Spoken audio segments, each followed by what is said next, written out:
Ma'am Rowena Guanzon, pinatikim ng mura itong si Martin Luther King alias Tambaloslos Martin Romualdez. Bakit minura? Aba, talagang mapamura ka naman talaga dito sa mukhang buhayang ito, animal. Anak ng buhaya, oh.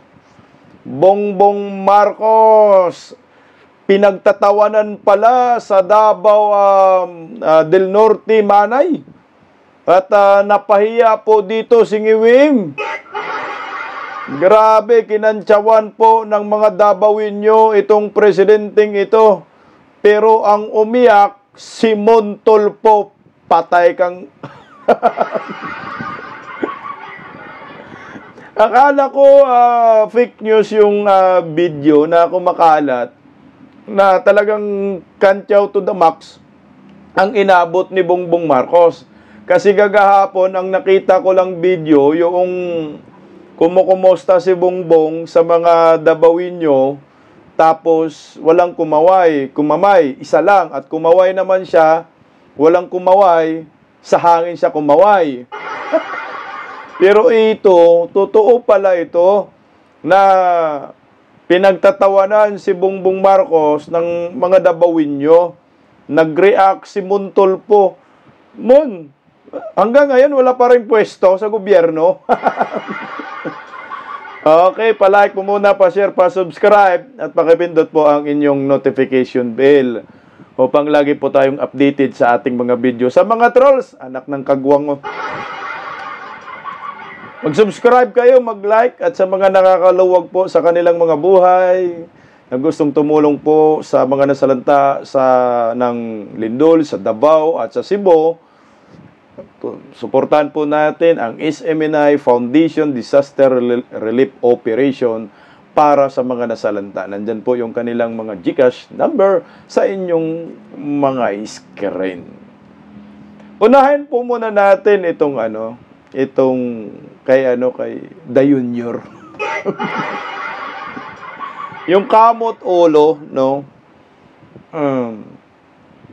Alam niyo kasi, natural lang siguro yung reaksyon ng mga taga Manay, Davao del Norte. So, ginawa pa naman ni Bongbong sa kay former President Duterte, Inday Sara, dapat nga hindi na lang siya pumunta kasi talagang mapahiya lang siya. No?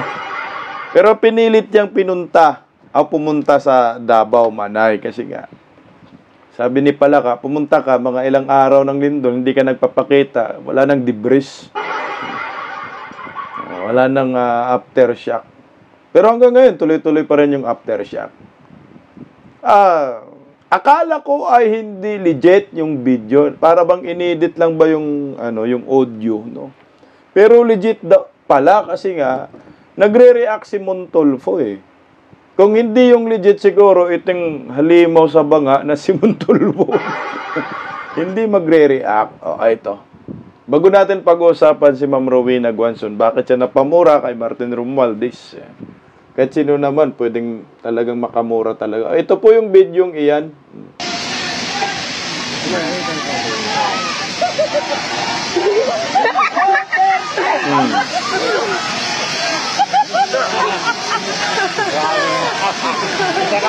Duterte! Okay, tanyo yung sigaw. Duterte!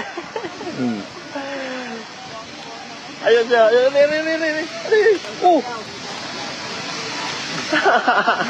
Imbis na ka pagkamalasaan. Muna ka meron na naman ang malasaan. Muli man lang yan, lasa. Ano ang print mali? Dali sa ating Fred. Yung sigaw.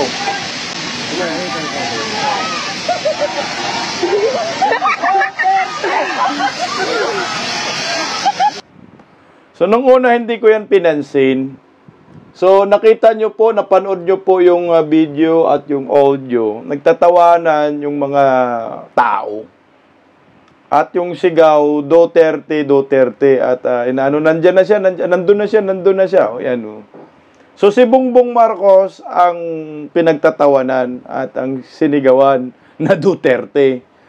Ako sa akin, wala akong ano dun eh. Wala akong problema sa mga sigaw ng tao at tawanan. Kasi, sabi ko nga sa inyo, yung ginawa ni Bongbong Marcos, kulang pa sa kabayaran niya yung ginawa ng manay ngayon na pinagtatawanan siya at binasto siya. Eh, dapat ipakulong to sa ICC din, itong si Da Junior eh. Alam mo yung galit ba? Bakit nag-react si Montolpo? Taga-Manay pala si Montolpo, no? Davao Oriental, sorry. Davao Oriental. Alam mo, Montolpo, ikaw, yung mga rant mo sa social media, yung pagtatanggol mo kay Bongbong, halatang halata na scripted, halatang halata na bayad. Kasi wala ka ng ibang nakikita kundi mga Duterte. Lahat na lang nangyayari ngayong kababaluktutan kay Bongbong Marcos, admin. Duterte, yung sinisisi mo. So ngayon, ang binabanatan mo ngayon, mga taga Davao Manay, paano na lang kung pupunta ka sa Davao Manay? Di makuyog kang hinayupa ka. ito po yung rant ni Montolpo. Basahin lang natin. Medyo mahaba yung rant niya. So isa-isahin lang natin. Ang sabi ng anak ng buhaya na si Bongbong Marcos ang pinagtatawanan, ang umiyak si Montolpo. Okay. Ang sabi, huwag sana kayong magalit sa aking pagpuna sa kawalan ng magandang asal ninyo, mga kababayan kong taga-Manay.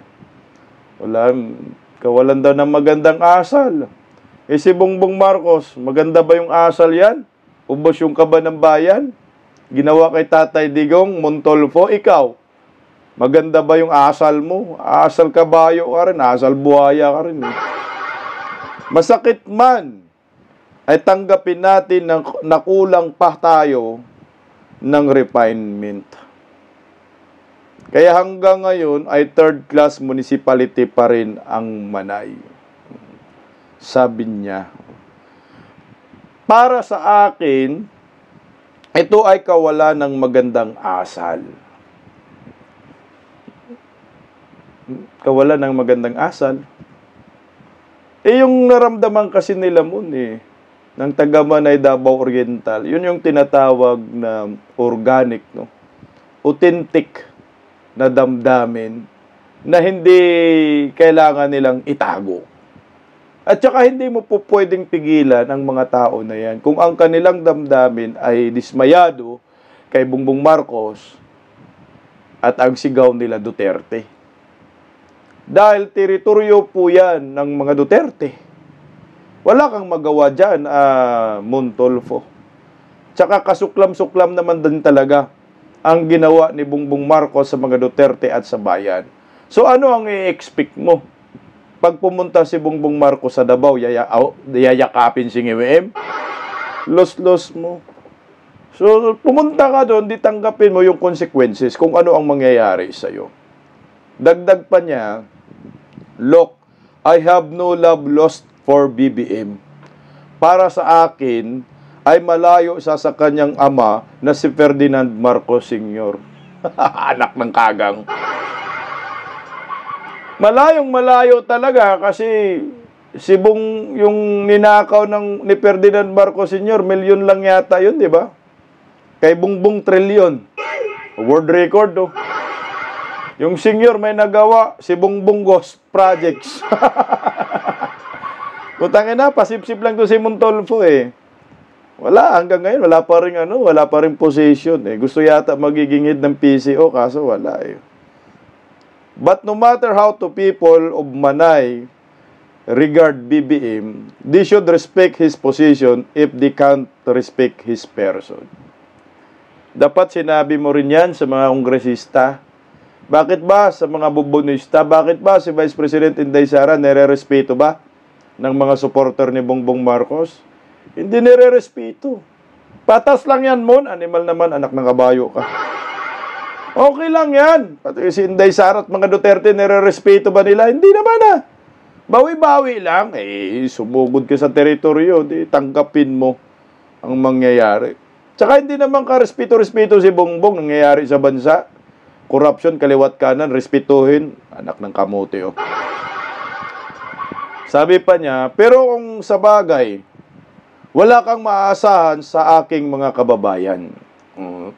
Okay ni ma'am. Manay, alam nyo na. Pumunta to sa Davao. Batuhin nyo na lang ng durian. Ano mang kabutihang loob ang ipapakita mo sa kanila ay masama ka pa rin. Anong kabutihang loob ang ginagawa ni Bongbong Marcos? Hindi po kabutihang loob yun, kaplastikan.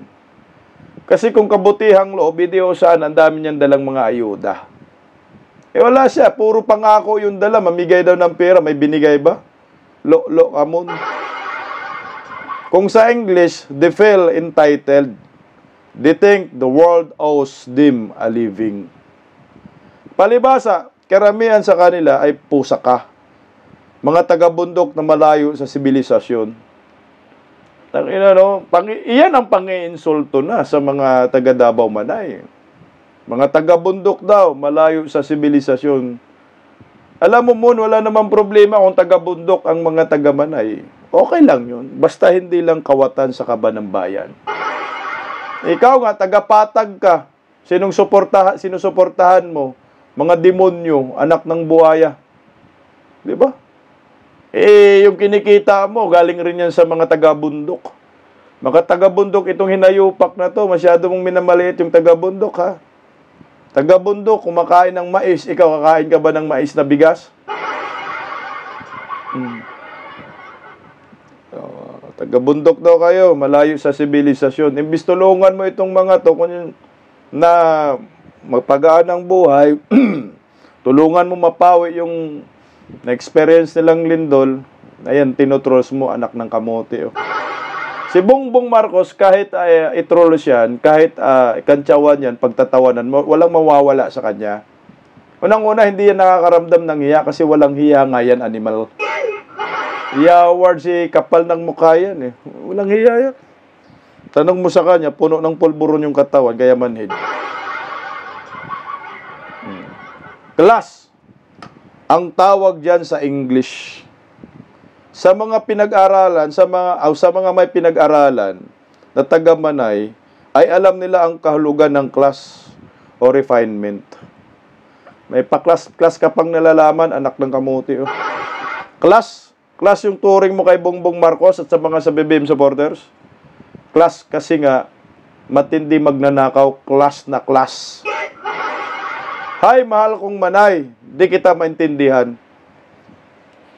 Putang ina, wala naman nagsabi na taga-Manay, intindihin mo sila. Kaya lalo na kami, hindi ka namin maintindihan. Bakit ba galit ka sa mga Duterte? Bakit ba sinusuportahan mo si Bongbong? Anong nakita mo sa kanya? Pira? Ako'y taga-Manay, pero kinakakahiya ko ang asal ninyo. Taga-Manay ka? Sigurado ka? Taga-Manay ka, simpatiya mo sa mga taga-Manay, hindi sa mga buhaya. Lokohin mo sarili mo. Pumunta ang Pangulo ng Pilipinas sa ating bayan upang magpakita ng pagkalinga sa naging biktima ng lindol. Pero di man lang kayo nagpakita ng pasasalamat. Putsang ina, pumunta siya para magpakita ng pagkalinga. Anong pagkalinga doon? Pumunta siya mga 3 days after sa lindol. Anong pagkalinga? Anong ginawa niya doon? Pumunta siya doon, napilitan lang siya. Dahil Pilipino yung taga-Manay, presidente siya, pinilit lang sarili niya.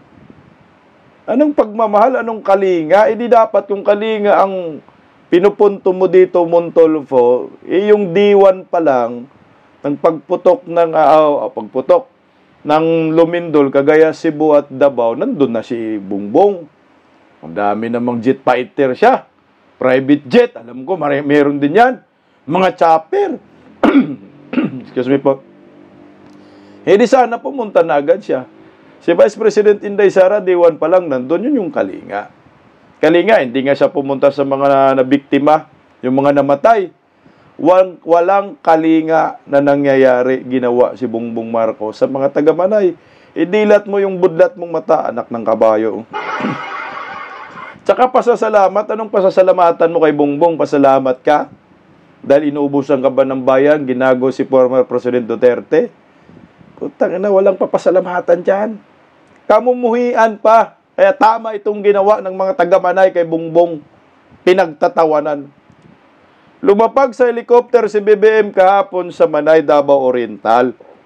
Ang epicenter ng napakalakas na lindol upang ipadama sa mga tao doon na ang gobyerno ay parang magulang ay nag-aalala sa kapakanan ng kanyang mga anak. Pero anong ginagawa ninyo? Salip matuwa kayo at suklian ang kabutihang loob ni BBM, nagsisigaw-sigaw kayo ng sara-sara. Hindi sara-sara sigaw, Duterte, anak ng kagang ka. Di ninyo makalimutan kahit panandalian man lang ang politika. Kasi nga, ang pagpunta ni Bongbong Marcos ay pamumulitika lang din naman. Alam nyo moon, yung naramdaman ng mga taga-Manay na galit, yan ay organic. Lehitimong damdamin yun. Ng isang Pilipinong dismayado sa pamumuno ni Bongbong Marcos. Tanggapin mo. Kamalas mo. Na pumunta ko dun sa teritoryo, sisigawan ka talaga, Duterte, Sara-Sara. Oh. At saka, karapatan naman ng tao, yun na, madismaya. Hindi mo pwedeng pigilan Sa nangyayari sa bayang ito, magulang, yung pumunta doon sa Manay na 3 days na, pagkatapos ng dilubyo, nangunguyakoy pa. Diyos ko, party-party weekend. Kaya taga-Manay, tinatawag kayong taga-bundok. Walang masama kung taga-bundok mo. Ang mahalaga, hindi magnanakaw. Ang mahalaga, hindi walang inagrabyadong mga Pilipino. Kayo nga, hindi kayo taga-bundok. Nasa patag kayo, mga kawatan naman, mga amo nyo, na kinabang kayo sa pagnanakaw nila. Sino yung mamahalin ng taong bayan ngayon? Tsaka, Duterte country yan, puta, aasahan mo talaga na merong mangyayaring ganyan. Gaya nito, sa tingin mo ba hindi ka magagalit kay Bongbong Marcos pag pumunta sa lugar mo na alam mo saan makaliwat kanan ang korupsyon na nangyayari sa ating bayan? Kay Guanzon, gaya itong pinsan niya ni Bongbong Marcos na si Speaker. Hindi pala speaker na to, anak ng kagwang.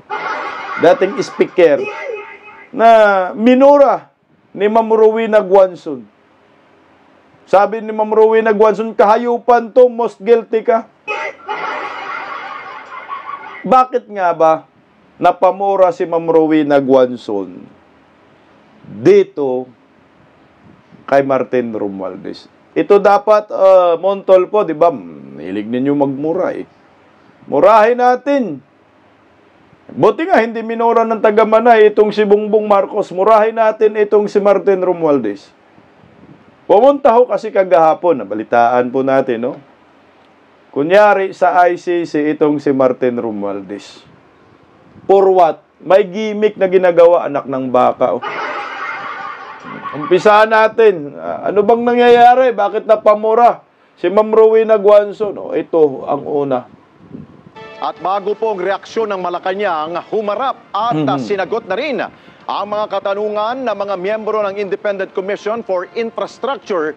Ito pong si dating House Speaker Martin Romualdez. Samantala, tiniyak rin ng mambabatas na handa niya ipakita ang kanyang Statement of Assets, Liabilities and Net Worth o SALN. TJ Mendoza sa balita. So, ito na. Speaker, good morning. Good morning, Speaker. Tayo na, akala mo rockstar ang hayop. Speaker Martin Romualdez na wala siyang itinatago at walang dapat itago sa isyu ng maanumalyang flood control project. Kaninang umaga, personal na humarap si Romualdez sa pagdinig ng Independent Commission on Infrastructure o ICI na nagsisiyasat sa maanumalyang flood control projects. Isinangkot ng ilang contractors at retired Marine Sergeant Orly Gutesa si Romualdez na nakinabang umano sa flood control projects, kasama ang dating chairman ng House Committee on Appropriations na si resigned ako Bicol Party List Representative Saldico. I was finally given an opportunity to share my side of the story. So, kumbaga sa ngayon po, it's about facts and evidence and hindi lang political noise or speculations. Para kay Romualdez, discredited o wala ng saysay ang mga alegasyon na ipinupukol sa kanya ng lumutang na witness na si Orly Gutesa. Witnesses that were presented are discredited already for having presented falsified documents in the form of the testimony. And they're... Tangina, no, itong si Martin Romualdez, stop muna tayo dun. Kasi sinasabi daw, wala na daw saysay yung testimonya ni Orly Gutesa. Halatado, no? Na yung gumawa ng kasiraan kay Orly Gutesa siya. Paano magiging walang saysay, tambaluslos? Dahil doon sa, sa notaryo? Ulol! Matangin ang kawatan na to, no? Wala nga, yun eh. Kasi nanunumpa na nga ho si Gutesa doon mismo. Yun na yun. Yung notaryo, para lang yun kay Senador Rodante Marcolita. Tingnan mo ang galaw nila, no? Mahuhuli mo talaga eh. Sanay na kasi sila sa katarantaduhan. 3 years pa naman eh. Pinapasok tayo sa kanilang mga bulsa. Magpo 4 years. Alam mo na yung galaw ni Martin Romualdez eh. Mantakin mo ha. Agad na tinira niya si Orly Gutesa. Ulol, wala. Si Orly Gutesa yung pinaka-credible na witness sa lahat. Animal yung buhayang ito. Testimonies have already been denied by... Si Gutesa ay dating security aide ni Saldico na nagsabing nagdi-deliver aniya siya ng basura o yung mali-malitang pera sa bahay ni Romualdez. Handa naman ang dating speaker na ilabas ang kanyang Statement of Asset, Liabilities and Net Worth o yung mga tala ng yaman at utang ng mga politiko. I will do at the instance of the Commission. Bagamat hindi naging bahagi ng Statement, Assets, Liabilities and Net Worth, SALIN. Pwede man dayain yan, Martin Romualdez. Ang dapat natin tingnan yung mga private jet mo, animal ka. Yung mga chopper mo. Nakalan cruiser lang yung pumunta siya dyan, kunyari. Alam namin, ang service mo, helicopter at private jet, huwag mo kaming gawin tanga. Salin mo, bilyonis, trilyon na siguro salin ang buhayang ito eh. Bicameral Conference Committee si Romualdez, handa umano nitong ilahad ang kanyang nalalaman para sa pag-usad ng investigasyon ng komisyon. Sa closed-door hearing, pinangalanan na rin ni Romualdez ang mga sangkot sa budget process na nagbigay daan sa mga insertions na maaaring iugnay sa paglitaw ng mga flood control project. Wala siyang in-implicate na possible, ang sinabi niya lang kung sino yung mga tao na involved doon sa budget process. So yun yung mga imbitahin ngayon ng komisyon. Aaralin pa umano at babasahin ng mga miyembro ng komisyon ang affidavit na voluntaryong ibinigay ng dating speaker at maaari pa itong mapatawag sa pagdinig sa susunod na linggo. Ito yung ito yung hindi transparent. Ano yung nakalagay sa affidavit ni Martin Romualdez? Ano yung mga nakasulat doon? Ano yung pinagsasabi niya? Hindi transparent. Hindi kagaya sa Senate Blue Ribbon Committee. Tingnan mo, sinong paniwalaan natin? Yung sinasabi ng ICI o yung Senate Blue Ribbon Committee na napakinggan ho natin ng live. No, walang script yung mga affidavit ng mga resource person. Samantala dito, si Martin Romualdez, anong ginawa nila? Anong tanong? Tinanong lang. Sinabi nila tinanong lang daw kung sino yung may kinalaman sa budget, gawa ng budget. Di ang tanga ninyo, hindi nyo alam. Ang mga ordinaryong Pilipino, alam eh. So, dapat yan nasa publiko kasi ang pinag-uusapan, public funds. dapat pag ganyan, yung hearing-hearing na ganyan, ICI, subject dapat yan for public scrutiny. Kaso ang problema, tinatago ninyo ang katotohanan. Ayaw nyo bang mabulatlat sa publiko ang tunay na pagkabuhayan ni Bongbong Marcos at Martin Romualdez? Paano namin kayo paniwalaan kung anong pinagsasabiho ninyo? Pwede naman dyan nagdrama-drama lang kayo eh. Gimmick ba? Tuloy oh. I'm ready to come back to the commission anytime I'm invited so that if I can share more information, I will do so. Samantala, maaga ring dumating Ito na, grupo ni Kong Kiko Barsaga. Babalik daw ang buhaya. Abangan nyo dyan sa ICI. Dapat may nagrally sila dyan no, sa labas ng ICI. No? Abangan ba ang buhayang ito, ang kapal ng mukha? Meron na silang nilolotong script. Tingnan mo, anong saysay yung kanilang mga hearing sa ICI. Para sa bayan, walang saysay. Isa pa ito, pinatawag, tingnan mo. sa tanggapan ng ICI si Department of Budget and Management Secretary Amina Pangandaman. Kasama nitong dumating sa komisyon ang mga senior officer ng DBM. So, yung invitation sa atin is that gusto malaman ng komisyon natin yung process ng NEP at paano ito nagiging at kung paano nagre-release ng budget. Pero nang matanong si Pangandaman kung paano maiiwasan ang mga ginagawa ng mga mambabatas sa kani-kanilang insertion sa budget. Hindi naman masama mag-amend, di ba? That's their job. So siguro maganda yung ginagawa nila ngayon, no? Na naka-live yung kanilang budget deliberations. Tapos may mga civil society organizations na uma-attend. Maganda yun. Naka-live. Noon pa naman yan, mga bugok. Noon pa naman yan, naka-live na talaga yung budget hearing, budget deliberation. Noon pa naman. Ang gusto nating maka-live, yung BICAM, ayan. Dapat naka-live yan. Anong ginawa ninyong mga animal kayo? Tanong tinanong daw, pareho lang itinanong kay Martin Romualdez, National Expenditure Program. General Appropriation Bill. Nung sabi ni Martin, sasabi daw siya ng mga nalalaman. Pero itinanggi niya na hindi siya miyembro ng BICAM. Anong nalalaman mo kung ganun? Talagang hindi tayo naniniwala na itong si Martin Romualdez ay hindi mastermind. Talagang nakakainit ng budhi eh. Na itong international criminal Independent Commission ni Bangag, ICI din po ICC, no? ICI ay halatang halata para yan kay Bongbong at para yan kay Martin. Ang kawawa dyan si Saldico. Iwan ko lang kung ikakanta ba ni Martin Romualdez si Saldico. Patay, mukhang dali din dito hindi lang mukhang, talagang dali dito si Stella Kimbo. Anong pinagsasabi nila?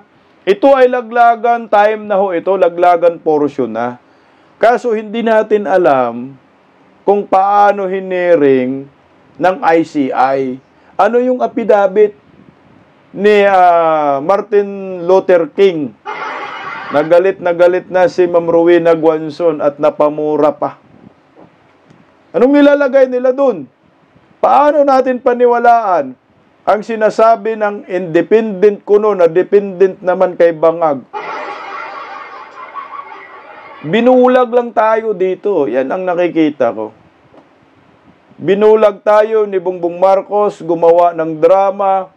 Itong si Martin Romualdez, kasabot si Bongbong, kasabot si ICI. Kasi nga, hindi pwedeng mapuruhan si Martin.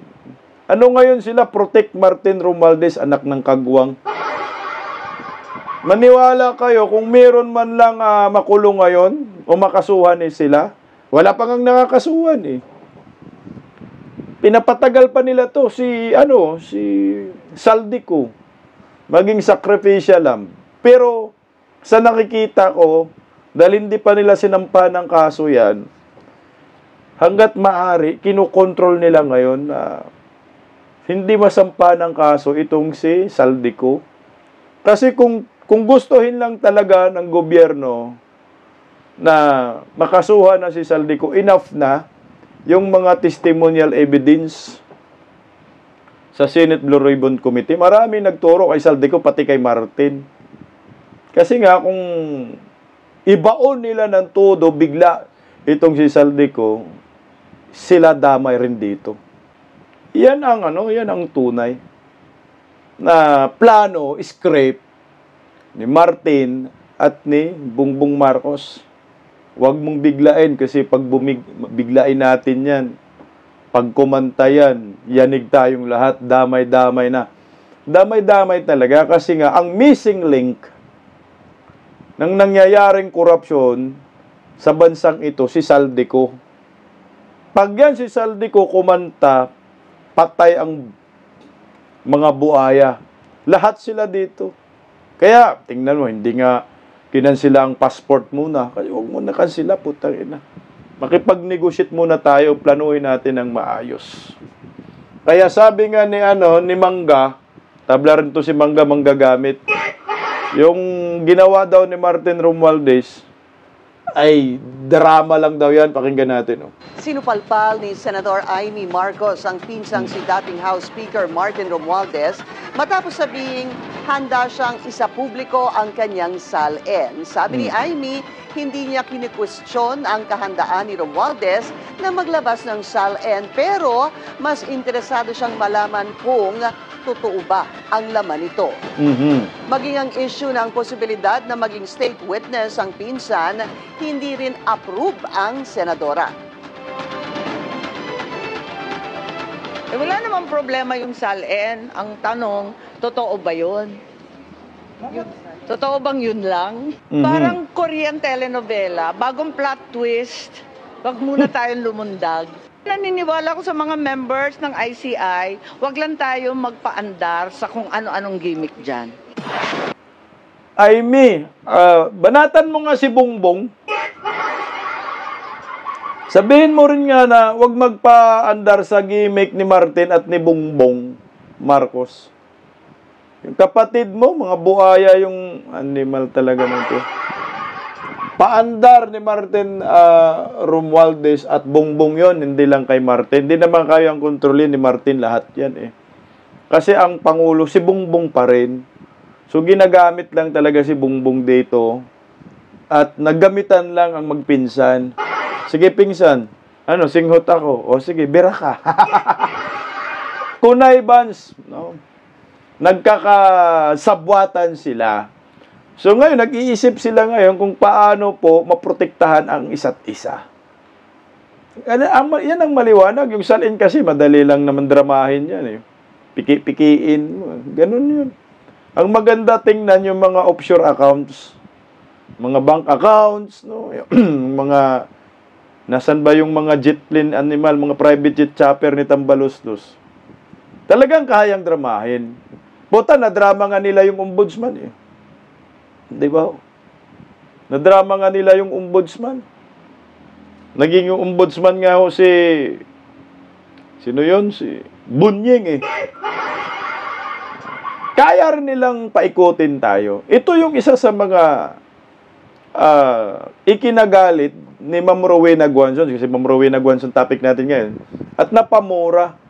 Mantakin mo gawing state witness, anak ng kagwang talaga naman. Pakinggan natin.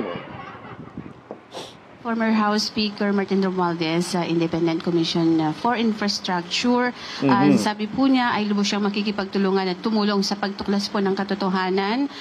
Wala siyang itinatago, wala siyang dapat itago, bagaman hindi siya bahagi ng bicameral conference committee.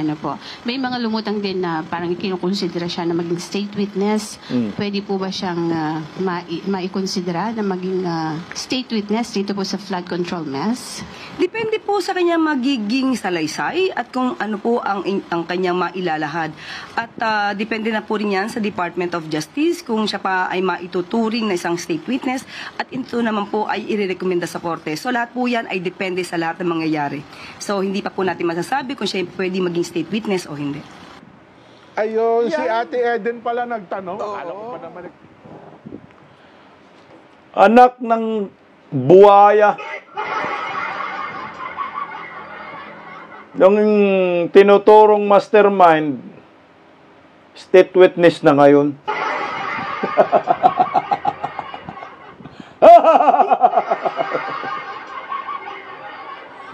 Paano nangyayari ito? Ano nangyayari sa Pilipinas nating bangag? Hindi na kaya nating mali ng Pilipinas pag ganito eh. Mapamura ka na lang ng kaliwat kanan, anak ng kagwang talaga oh. Sus ko Ginoo. State witness talaga? Sure kayo? Puta, pag pumayag ang taong bayan dito, ang tanga natin. Kaya ang sabi ni Ma'am Rowena Guanzon, hindi pwedeng maging state witness ang most guilty sa lahat ng kahayupan na to.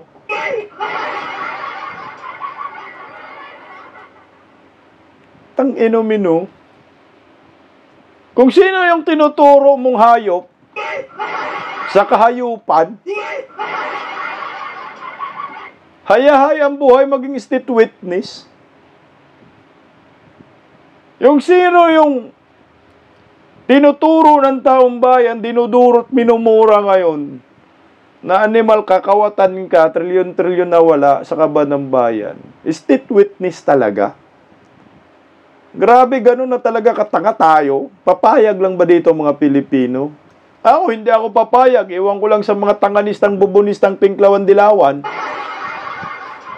Siyempre, payag yan, mga hayop mga yan. May mga busal. Kahit sinong abogado siguro makapag-react dito. Itong plano ng Marcos admin na gawing state witness ang tinuturong mastermind. Kaya ito pa, sabi ni Ma'am Rowena Guanzon, oh, excuse me, well, putang ama. Ma'am Rowena, excuse me while I putang ama mo, Martin Luther King, magnanakaw ka. Pumapayat si Martin Luther King, Ma'am Rowena Guanzon. Wala ng budget sa flood control, ay meron pala, 200 billion din eh. No? Ay, siya rin naman na may control ng House of Representatives. Drama lang yan. Mapaputang ama ka talaga dito sa hinayupak na to. Mantakin mo na mistulang rockstar pa ng mga buhayan dating niya dyan, ha? Dumating na! O, nandiyan mga media. Dumating na mga buhaya! Dumating na ang hari ng mga buhaya! Mapaputang ama ka talaga. Kasi bakit ganito? No? Alam ng buong mundo ang pagkatao ni Martin Romualdez, buhaya yan. Tapos state witness. O ito pa. Ito pang banat ni Ma'am Rowena Guanzon. Si Martin Luther King ang magpapabagsak kay BBM.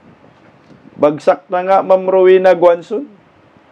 Alam mo, animal naman trust rating na yan, 17%. Oh. Di ba yung bagsak na bagsak. Lagapak na lagapak. Pinipili tayong pinaglaruan talaga ng gobyernong Marcos. Buti na lang, may mga abogado, abogada sa social media, nagrarant kagaya ni Ma'am Rowena Guanzon.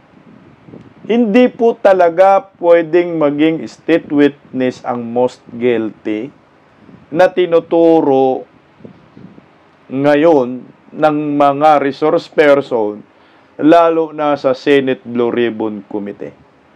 Kailanman. Kasi pag ang mangyayari dito ganito, kung si Martin Romualdez ay maging state witness, sino ang mastermind?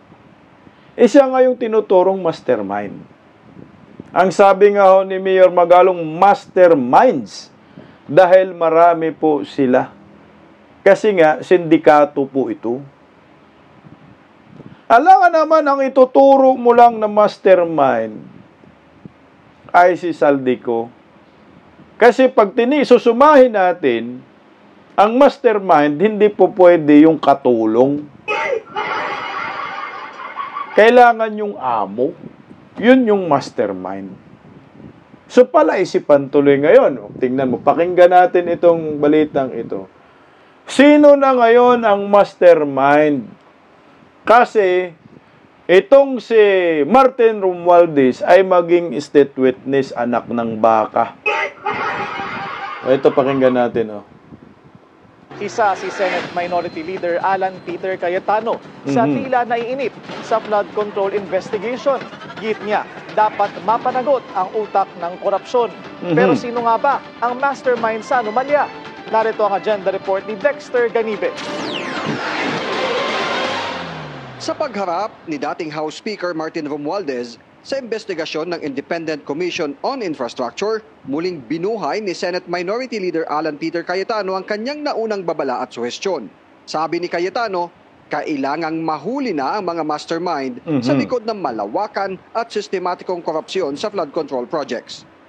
Hanggat hindi anya natutumbok sa mga parallel investigation ng mga mastermind na ito, guguluhin lang nila ang investigasyon para makalusot at may pagpatuloy ang pangungurap. Habang ang nagtitirahan kapwa, congressman, kapwa, senator, etc. I'm not saying walang guilty sa mga yan. Pero habang hindi na-expose yung mastermind, yan ang play niya. Guluhin mo na lang sila ng guluhin. Sambit pa ni Cayetano, dahil ang utak sa flood control scandal ay kumita na ng bilyon-bilyong piso, kaya nilang guluhin ang mga ongoing investigation. Ilang buwan na rin anya matapos ang SONA ni PBBM na nag-expose sa iskandalo. Wala pa rin daw kompleto at malinaw na listahan ng lahat ng flood control projects sa buong bansa. At tanging mga maliliit na individual pa lang niya ang tinitira ngayon. Dribble o yoyo lang ang kailangan gawin ng mastermind dito. Mag-grow yung frustrations ng people. And then by the end of next year, kanya-kanya ng propaganda that the hope is the candidate in 2028. Kaya suhestyon niya sa Senate Blue Ribbon Committee, maging sa DPWH at sa ICI, unahing kompletuhin ang listahan ng lahat ng mga bagong flood control projects mula 2024 at 2025. Isa-isang ipatawag ang sangkot hanggang sa ikanta nila ang masterminds. Yan dapat ang gawin. Unahin muna itong kay Marcos, animal talaga. Kahit yung 2024, 2025. Kasi nandyan yung mastermind naglalaro. Pero ang ginawa ng mga hinayupak hanggang noong Duterte, ang layo nun. Kailan matapos yan? Matapos? Siguro hanggang bababa na sa pwesto si Bongbong Marcos, hindi pa matapos yung investigasyon ng ICI. Yan ang nakikita ko dyan. Dinidilid lang nila hanggat na mag-eleksyon na, napapagod ng taong bayan. Kagaya itong nangyayari ngayon. Drama ito ni Martin Romualdez at ni Bongbong Marcos. Gumawa sila talaga, gumastos ito. ICI, bayad yan Baka milyon-milyon yung bayad sa mga animal.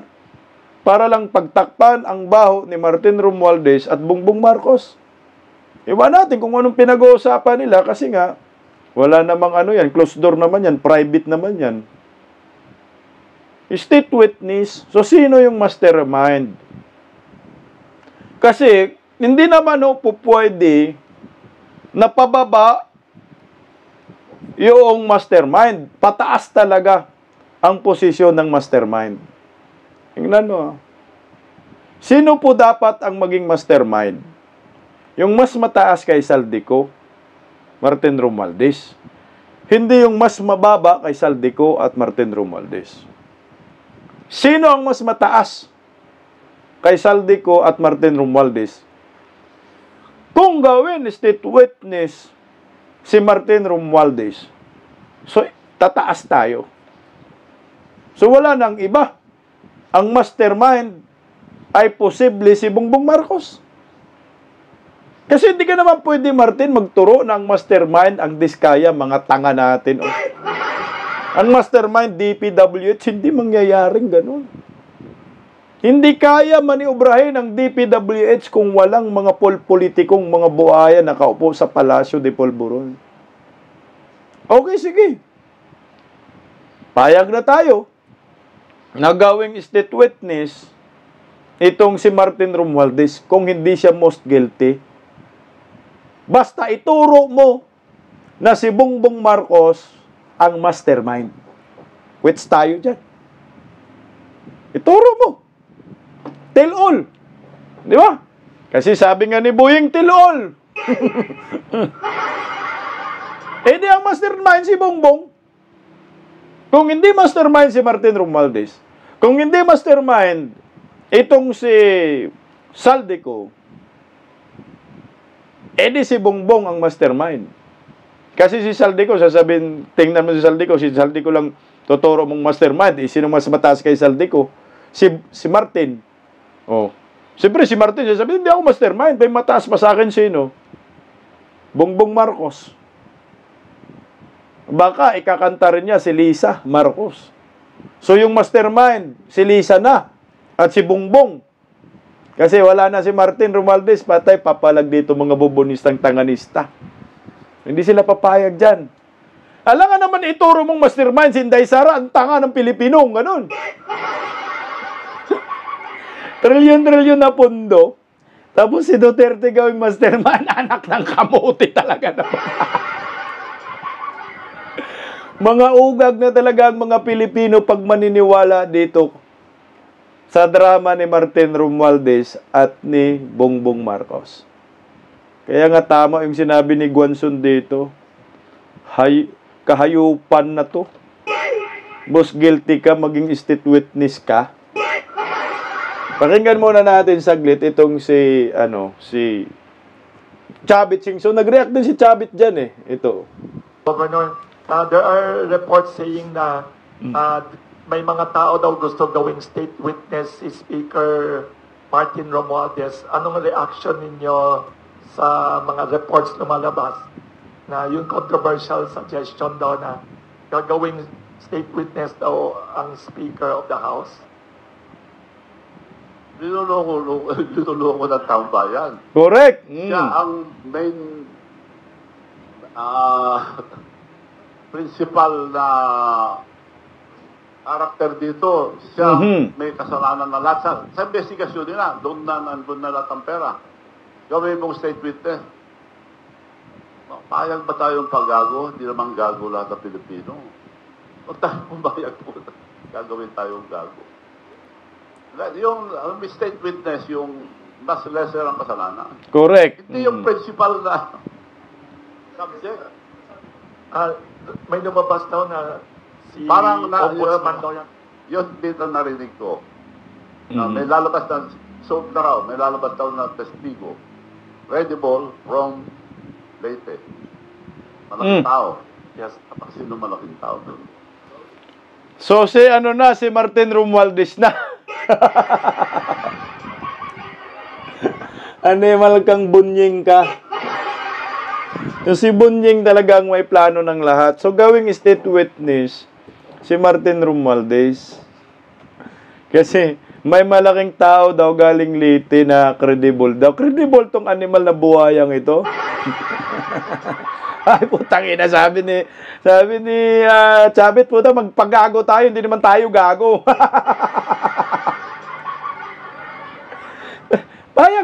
Payag kaya mga Pilipino dito, ang tanga naman ng mga bugago. Anak ng baka, pinaglalaruan ng mga Pilipino, my God. Mukhang wala ng pag-asa talaga ang Pilipinas, hindi lang mukhang, talagang wala na. Makakita lang siguro tayo ng pag-asa pag si Vice President Inday Sara na maging presidente. Tingnan mo ang drama. Ang main character dito, yung tatlo. Saldico, Martin Romualdez, Bongbong Marcos. So ngayon sa tatlo nito, ang pwede lang magiging state witness dito ay si Saldico. Dahil si Saldico, tuta ni Martin Romualdez at ni Bongbong Marcos. Si Saldico ang missing link. Ang qualified magiging state witness, si Saldico, na ikanta niya yung dalawa niyang among mga impakto. Yan ang totoo. Kasi hindi mo pwedeng magiging mastermind si Animal Diskaya. Mata ng tanga natin dito, no? Magiging state witness si Bongbong, Saldico, at Romualdez. So, sinong diturong sindikato? Si Diskaya. At saka mga DPWH. Utang hunghang talaga naman nun. Tingnan mo yung drama ni Buying, no? Nakakainis, itong Marcos admin. Sino nag-imbestiga? Una, kuno? Department of Justice. Sino yung Department of Justice?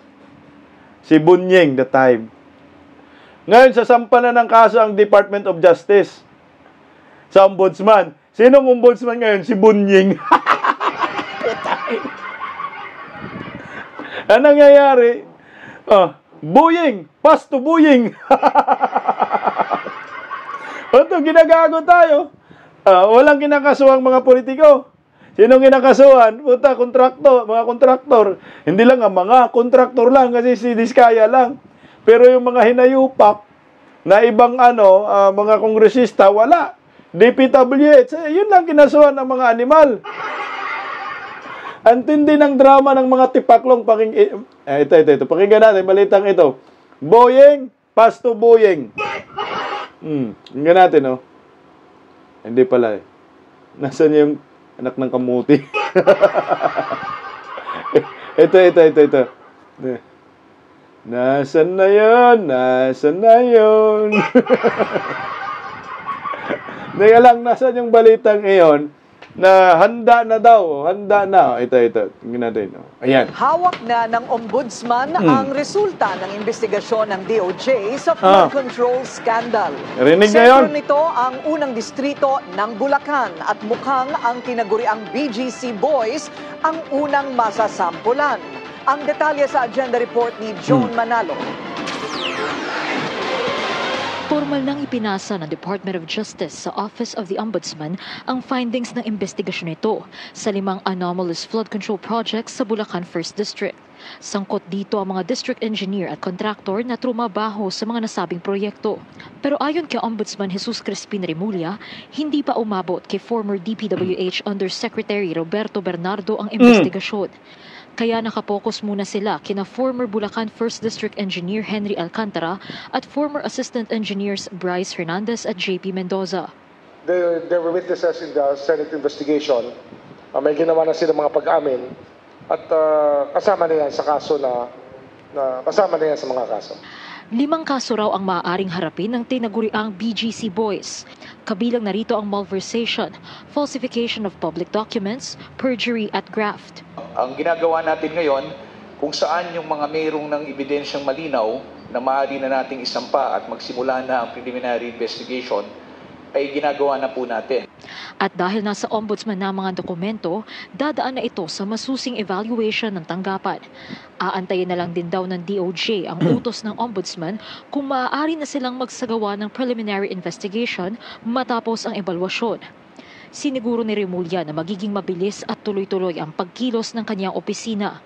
Sa pag-uusap namin ng ating officer in charge, ang ating SOJ ngayon, si Eric Vida, at the Prosecutor General, tutulong pa rin sila sa amin kasama ng NBI na examinin lahat ng mga bagay dito. Katulong din daw ng ombudsman ng AMLAC at may inaasahan daw silang impormasyon mula rito na makatutulong sa kanilang investigasyon. Pagdidiin ni Remulla, the cry to curb corruption is strong, kaya agaran daw silang kikilos para mapanagot ang mga nasa likod ng flood control scandal. Anak ng baka, no? Si Buying gumawa sa DOJ, si Buying nag-umpisa sa DOJ ng script, si Buying din yung tatapos ng script sa ombudsman, anak ng baka naman. No? So kung ganun ang direksyon ng gobyernong Marcos, so talagang ang mahuhuli ninyo, mga dilis. Ang gusto naming mahuli, yung malalaking buwaya. Bakit mga dilis lang? Putaki na, hulihin natin yung mga dugong. Mga balyena sa Palacio de Polvoron, yan dapat. Ulo na ba? Kasi tutumbok na nga, nandyan na nga eh. May mga witness na nga, tinuturo na nga eh. So, delaying tactics.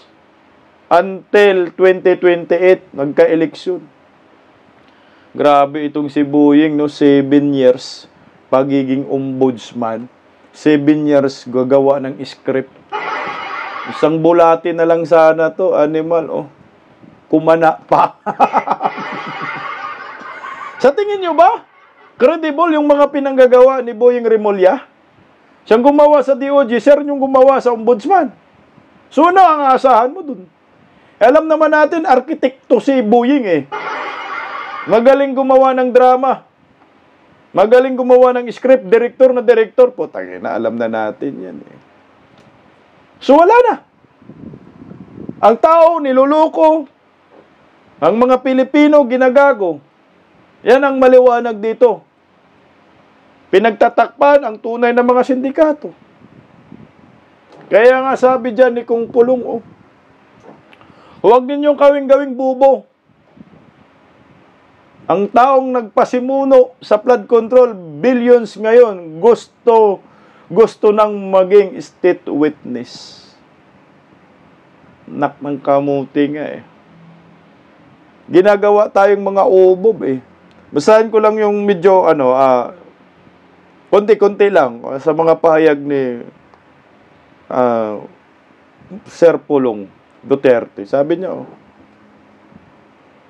so mauna ni karon state witness ko no ni Congressman Martin, si Congressman Romualdez, biggest joke of the century. Giunsa na ni, anong ginawa? Ilaglag nimo ang presidente, ilaglag mo ang presidente. Pamangkin nimo og mga tuta nimo, pamangkin mo at mga tuta mo mismo. Or mag-imbento ka ng mga istorya para malihis ang istorya sa inyo at kayo ay maligtas. Parang teleserye na comedy. Yun na nga eh. Kung ikaw state witness Martin Romualdez, ilalaglag mo dapat talaga si Bongbong. Yung pamangkin mo, si Sandro, ganun ang state witness. Till all! State witness ka mo, di till all. Kaya sabi pa naman ni Kiko Barsaga, may kinalaman din itong si Sandro Marcos, natural, nasa BGC lahat sila. BGC, nasa Forbes Park eh. Alam nyo, mas bilib pa talaga ako doon sa yung Madagascar. Putya guys eh, ang tatapang ng mga tao doon. Pakinggan natin tong balitang ito, nasan ba yun? Hanapin ko lang yung video. Grabe, ang tindi ng mga tao doon. Di pala, hindi ito.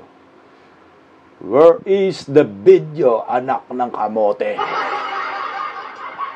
Talagang teka lang, hanapin ko kung meron na. Ipi-play ko lang.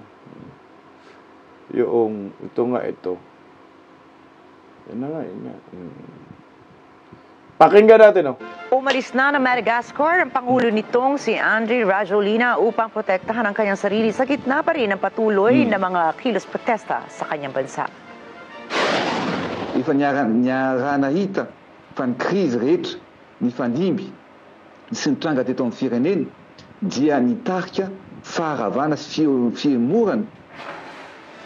Lalong humina ang pamumuno ni Rajoelina matapos ang pagpanig ng elite unit na CAPSAT sa mga relihista, maging ang pamumuno na ngayon ng CAPSAT sa operasyong pangseguridad ng Madagascar.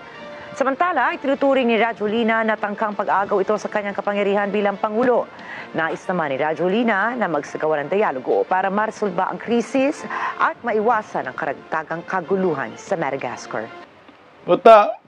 Di na makabalik yan. Lumayas na eh. Naagaw na ng mga militar yung kapangyarihan. Tingnan mo, Indonesia, Nepal, Bangladesh. Naunahan na tayo ngayon ng Madagascar. Isipin mo yon, ang ginawa yon sa Madagascar, talagang bumaliktad yung mga sundalo. Dumami yung tao sa kalsada, parang it's a people power revolution. Dumami yung tao sa kalsada, mga jinsi din. Tsaka, nag-withdraw lahat ng mga militar. Kaya ang nangyari, ito, lumayas na. Tumakas na baga malitson. Di ka tataka sa mga rallyista, nagdala ng kabaong. Dala ng kabao ko karalista, laya siya eh. Ewan ko kung mangyayari yan sa Pilipinas. Yun ang nangyayari. Kaya mga Pilipino, hanggang sanang pagtitiis, hanggang 2028. Good luck na lang po sa ating lahat. Ewan ko lang kung kaya pa ba. Martin Luther. Galit na si Ma'am Rowena Guanzon, baka barangin ka. Magandang tanghali po, Bisdak Pilipinas. Hanggang sa muli, God first. Paggising sa umaga, tanghali at gabi, nakikita ko ang post niya, ang hapdi. Paano nga ba to? Di ako makatanggi. Watch ko na lang at isipin ng mabuti.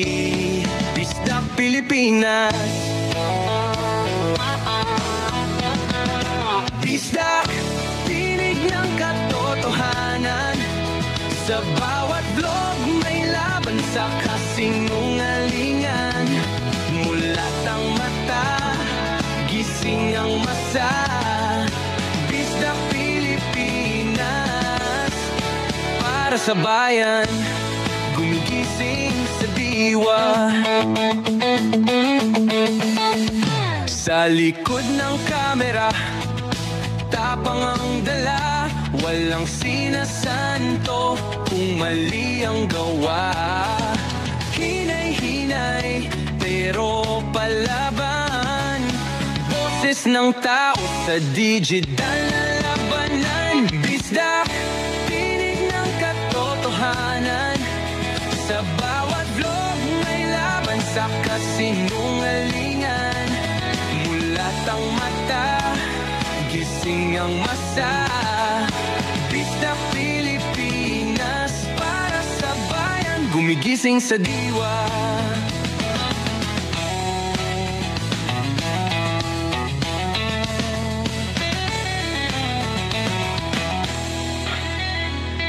Hindi artista, hindi politiko, pero ang katotohanan, sigaw niya ay buo.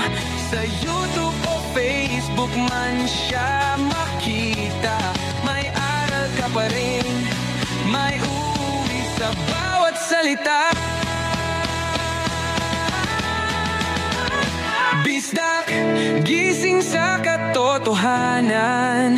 Di lang kwento, kundi panawagan. Sa bawat Pilipinong naghahanap ng liwanag. Bisdak Pilipinas, kasama sa pagbangon ng bayan. Bisdak Pilipinas, boses ng masa, gising ang diwa. Sa vlog mo, may pag-asa.